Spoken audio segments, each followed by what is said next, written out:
The story begins with a family that appears completely normal on the surface. But beneath their farmhouse lay a mysterious black pyramid. It wasn't a tourist attraction, it was a secret ritual chamber that had been used for generations.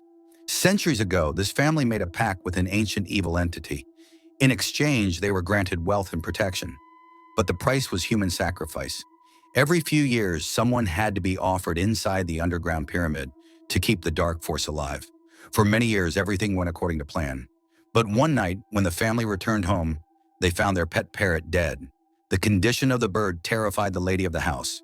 The husband and wife immediately rushed down into the pyramid and opened a massive stone sarcophagus. Inside lay the same ancient corpse they had been hiding for years. At first, everything seemed normal, but the moment they tried to close the coffin, the dead body suddenly moved. In that instant, they realized they might have awakened something that should have never been disturbed. Now the story shifts to the city of Cairo, Egypt. Here we meet Charlie, a foreign journalist who had been working there for many years. After a long period of hard work, he finally received a promotion. Even better, he could now return to America with his family. Excited, he shared the news with his wife, and the entire family began dreaming about a new life back home. But they had no idea that someone was already watching their young daughter, Katie. A mysterious old woman who lived near their home often gave sweets and fruit to local children and slowly earned their trust. With frightening patience, she managed to lure Katie into her trap. One day, she secretly fed the little girl fruit that contained poisonous insects. But these creatures were more than just venomous bugs. They were part of an ancient supernatural ritual, marking Katie for something far more sinister. The child had no idea what was happening and gradually began falling under the old woman's influence. That very massive sandstorm swept across the city. Amid the chaos, the old woman abducted Katie and vanished. Charlie desperately searched for his daughter, but in the middle of the storm and panic, she disappeared without a trace. Charlie and his wife immediately went to the police, but missing child cases were so common that no one took them seriously. The authorities bluntly told them that very few children had ever been found after disappearing under such circumstances. With no other choice, the grieving parents were forced to accept the heartbreaking reality that their daughter was gone. Years passed. Nearly 8 years later, Charlie was living with his family on a farmhouse in America. They now had 2 more children, and life had slowly started to feel normal again. But the memory of their eldest daughter, Katie, never faded. Her mother still kept Katie's room clean, as if she believed that one day her daughter would walk through the front door and come home, and then one day out of nowhere. A phone call arrived from Egypt. The call came with shocking news. Katie, who had disappeared 8 years ago, had been found alive. The moment they heard it, the entire family broke down in tears of joy. Without wasting a second, they immediately headed to Egypt. They believed their broken family was finally about to be whole again. But they had no idea that the girl who had been found might not actually be their daughter at all. What Charlie and his wife didn't know was that the daughter returning after 8 years was no longer the same little girl they had lost. The child they had desperately longed to bring back now had something else awakened inside her. The reason Katie reappeared before the world was a horrifying plane crash. A cargo aircraft crashed in the middle of the desert. When rescue teams arrived at the scene, all they found were burned bodies and twisted wreckage. But then they noticed something strange, a black stone coffin lying among the debris. The shocking part was that despite falling from such a tremendous height, the stone coffin didn't have a single crack on it. This mysterious coffin immediately caught the attention of archaeologists and researchers.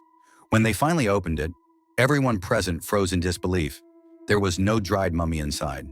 Instead, there was a human body wrapped in ancient clothing and covered with mysterious symbols. Her skin looked completely normal, as if she were still alive. And that girl was none other than Katie, who had vanished 8 years earlier. In reality, the cult that had kidnapped her had sealed Katie inside the coffin after performing a dark ritual. Her body had been bound with ancient sealing cloths to prevent the evil power trapped within her from escaping. She was then secretly being smuggled across countries, but the plane crash exposed a secret that had remained hidden for years. Everyone had assumed Katie was dead. The most shocking part was that she was still alive. At the hospital, Charlie and his wife couldn't hold back their tears when they finally saw their daughter again. But the girl sitting before them was no longer the Katie they remembered. Her body had become extremely weak. She sat silently in a wheelchair, never speaking to anyone. There was a strange emptiness in her eyes. 8 years of captivity had completely broken her from the inside. After examining her, the doctors explained that her body was physically healthy, but her mind was trapped in deep trauma. They believed that more than a hospital, what she needed was the love and support of her family. Hearing this, Charlie and his wife decided to bring their daughter home and help her live a normal life again. However, Officer Delia, who was leading the investigation, warned them that this wasn't just a kidnapping case. Katie had become a victim of a horrifying secret criminal network in Egypt that smuggled children along with ancient artifacts. As soon as her family found her, they brought her back to America and returned to their farmhouse. Everyone was overjoyed to have her home again. But little by little, they began to realize that something was terribly wrong with Katie. She spent entire days sitting motionless in her wheelchair. She barely ate, barely spoke, and seemed completely disconnected from the world. Yet whenever someone tried to touch her or speak loudly near her, her body would start shaking violently. Several times doctors had to sedate her with injections just to calm her down. The atmosphere in the house quickly became more frightening than comforting. The most terrifying part began at night. During the day, Katie looked weak and helpless, but after dark, she would mysteriously disappear. She moved silently through the house at incredible speed, not like a human being, but like a predator stalking its prey. One night, Charlie heard strange noises coming from the kitchen. When he went downstairs, he was horrified by what he saw. Katie was eating live scorpions. Her eyes looked completely different, and she was behaving like a wild animal. The family barely managed to stop her. By then, everyone could feel that something dangerous was growing inside her. The next day, her mother and grandmother tried to clean her up. That's when they noticed something disturbing. Katie's fingernails had become as hard as stone. Even a nail clipper couldn't cut them. When they gently pulled at one of them, a thin outer layer began peeling away. But it wasn't skin. Charlie took a closer look and discovered that her entire body was wrapped in a strange cloth-like layer, covered with ancient symbols. The mysterious fabric seemed to be binding her, as if it had been placed there to imprison something hidden within. Determined to uncover the truth, Charlie photographed the symbols and visited an elderly professor who specialized in ancient languages and dark mythology. The moment the professor saw the pictures, the color drained from his face. Those symbols did not belong to any human culture. They were ancient sealing scriptures connected to an evil god. The professor explained that the markings were written in a monk language thousands of years old, once used in forbidden rituals inside ancient temples. The text spoke of a terrifying evil deity whose very name inspired fear. However, the language was so ancient and complex that fully translating it would take time. While the professor worked on decoding the symbols, the situation at Charlie's house grew more terrifying with each passing day. One night, Charlie was sitting beside Katie in her room when he noticed something strange. She kept grinding her teeth in a steady, repeating rhythm. At first, he assumed it was some kind of mental disorder, but then a childhood memory suddenly flashed through his mind. A game he used to play with his daughter, a Morse code game. Charlie immediately began writing down the pattern of the sounds. After a long time, when he finally decoded it, only one name appeared: Layla. That was the biggest clue in the entire mystery. Because Katie had been imprisoned for 8 years, she could no longer speak. But she was trying to send secret messages to her father through Morse code.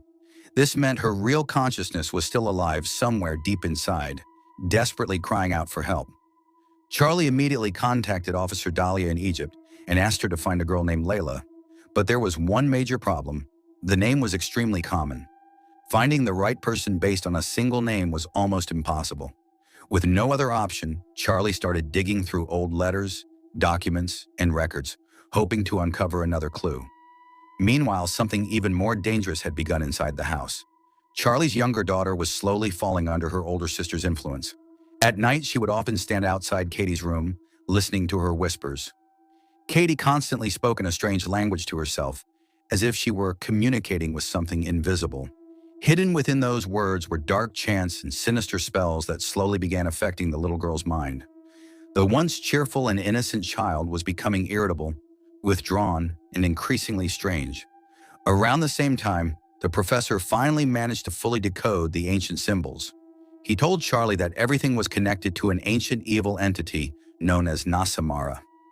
This was no ordinary demon. Its favorite method was infiltrating normal families and slowly tearing them apart from the inside. It fed on suspicion, fear, and hatred, growing stronger as relationships crumbled. Thousands of years ago, a group of priests had sealed Nasamara away using a powerful ritual. The very same sealing cloth was now wrapped around Katie's body. But if that cloth was completely removed, Nasamara would be released with its full power. And the most terrifying part was that its evil energy could spread to other family members as well. Charlie finally understood the true reason behind every strange and terrifying event happening in his home. But by then, it might have already been too late. Meanwhile, in Egypt, Officer Dahlia followed the lead connected to the name Layla and arrived at an isolated farmhouse near the crash site where the mysterious coffin had been discovered. While investigating, she uncovered a hidden underground pyramid beneath the property, a place where human sacrifices had been performed for years. Inside were ancient ritual tools, candles, and mysterious symbols. Dahlia was now convinced that this wasn't a simple kidnapping case at all. It was connected to a centuries-old cult. But suddenly, the farmhouse owner, the same terrifying old woman, appeared right in front of her. A violent fight broke out between them. With her life on the line, Dahlia had no choice but to pull the trigger. The moment the gun went off, a young girl suddenly came running into the house. It was Layla. The sight inside terrified her, and she immediately tried to run away. But after going a short distance, she stopped in front of a mound of dirt. Digging into the ground, she pulled out an old iron box and handed Dahlia a videotape hidden inside. That tape, along with the notes Layla had secretly written, finally revealed the horrifying truth. Layla was actually the old woman's own daughter. Ever since childhood, she had watched her mother sacrifice innocent children. Desperate to stop the horror, she had secretly tried to save as many children as she could. But when her mother discovered the truth, she punished her in the most brutal way imaginable, by cutting out her own daughter's tongue so she could never tell anyone what was happening. Meanwhile, back in America, the real nightmare had already begun at Charlie's house. Charlie's mother kept praying nonstop, convinced that calling on God's name would drive the evil force out of Katie. But instead, her prayers only seemed to anger Namasara even more. Suddenly, Katie completely changed. In a fit of rage, she slammed the bedroom door shut and trapped her grandmother inside. Religious objects around the room began floating through the air. Crosses and sacred items turned into deadly weapons, attacking the terrified grandmother. Horrifying screams echoed from behind the closed door. On the day of the grandmother's funeral, relatives and close friends gathered at the house. Grief filled every corner of the home, but no one realized that the true horror was only the beginning. As a precaution, Charlie had locked Katie in her room and asked his older son, Sebastian, to keep watch over her. He believed it would keep everyone safe, but by then, the evil power had already spread throughout the entire house. Charlie's younger daughter, Mud, started changing as well. Her behavior became violent and deeply disturbing. Without warning, she began smashing her own teeth out. Blood and broken teeth scattered across the floor, leaving everyone frozen in fear. Then she slowly walked toward her grandmother's coffin, picked up the fake dentures resting beside it, and forced them into her mouth. Moments later, she launched herself at the funeral guests like a madwoman. Panic erupted everywhere as terrified people screamed and ran for safety. At the same time, Katie used her supernatural strength to break down the door of her room. She quietly made her way to the funeral hall and, like a wild animal, began feeding on her own grandmother's corpse. The horrifying sight made her mother scream in terror. The entire funeral descended into chaos. Guests fled for their lives, and the grandmother's burial had to be abandoned. By now, the family was completely shattered. They had no idea how to stop the nightmare that was consuming all of them. Just then, Officer Dahlia arrived from Egypt. She was carrying a videotape that contained the horrifying truth about the entire cult. As soon as the family watched the tape, they were completely devastated. It revealed that for centuries, a secret cult had been sacrificing innocent children. They believed that the bodies of young and pure children were the perfect vessels for an evil god. During the ritual, the power of this dark entity was transferred into the child. The child would then be wrapped in an ancient sealing cloth and locked inside a stone coffin to keep that power from fully awakening. Most of the children who had mysteriously disappeared over the years had become part of this ritual. And among all of them, Katie was considered the most perfect sacrifice. If the coffin had never been stolen and the plane had never crashed, she would have spent her entire life trapped inside that dark tomb. But now the sealing cloth wrapped around her body was slowly falling apart, and with it, the thousands-year-old evil entity had finally awakened at full strength. After learning the truth, Charlie and his wife were completely heartbroken. On one hand, they were devastated by the unimaginable torture their daughter had endured from childhood until the age of 8. On the other hand, they were terrified because she had now become a danger to the entire family. Suddenly, Katie's body began to rise into the air. Her eyes turned completely black, and the evil force inside her finally revealed itself. She started attacking everyone in the house. The younger children began turning against each other. The entire family had fallen under a powerful form of mind control. The home that was once filled with love and laughter had become a place of screams and terror. Charlie finally understood the horrifying reality. He realized that destroying this evil entity was nearly impossible. He couldn't save his daughter, and he couldn't separate the dark power from her body. That's when a father made the biggest decision of his life. Charlie decided that if someone had to become the next host for this evil power, it wouldn't be his daughter, it would be him. He was willing to sacrifice his own life to save his family. A reverse ritual was immediately prepared. Dahlia herself was badly injured, and she could barely speak. But despite her condition, she began reciting the forbidden chant in an ancient language. The candles around the room suddenly flared to life. The air grew heavy, and the ancient cloth wrapped around Katie's body started glowing. As the chant grew louder and more intense, the dark energy inside Katie slowly began to leave her body. Like living shadows, the black force swirled through the air and moved directly into Charlie's body. The pain made his entire body tremble, but he never let go of his daughter's hand. A few moments later, everything went silent. Katie's eyes slowly returned to normal, and for the first time in years, innocence appeared on her face again. It felt as if her true soul had finally been freed after 8 long years. The fear and darkness that had haunted the house began to fade away as well. The younger children started behaving normally again, and the family slowly began recovering from the nightmare. But the price of that peace was devastating. Charlie had now become what his daughter once was. His entire body was wrapped in an ancient ceiling cloth and locked inside a sealed coffin so that the evil entity trapped within him could never escape again. He was still alive, but he was imprisoned forever. He couldn't speak. Every now and then, a faint grinding sound could be heard coming from inside the coffin, as if he was grinding his teeth and trying to communicate with his family through Morse code. Just like Katie once tried to cry out for help. At first glance, it seems like the story ends there. Evil has been defeated and the family has survived. But the most disturbing part of the movie was still yet to come. The elderly woman responsible for ruining the lives of so many children had been captured alive. Even behind bars, she showed absolutely no remorse for what she had done. The same madness still burned in her eyes. That's when Katie's mother and the police officer made a shocking decision. They decided that the suffering forced upon innocent children should now be experienced by the woman who caused it all. In the movie's final scene, several people disguised as medical staff enter the prison. With them is a sealed coffin containing Charlie. The moment the old woman sees the coffin, fear appears on her face for the very first time. She instantly realizes what's about to happen. Then the ancient chants begin echoing once again. A new transfer ritual is about to start. The woman who spent her entire life sacrificing other people's children may now be destined to become part of that same darkness herself. If we look beyond the horror elements, this movie isn't really about ghosts and rituals. At its core, it's a story about obsession, greed, and sacrifice. For generations, the cult family destroyed innocent lives to protect them. With this, the story ends here. Let me know your thoughts in the comments section. Also subscribe to this channel for more stories like this.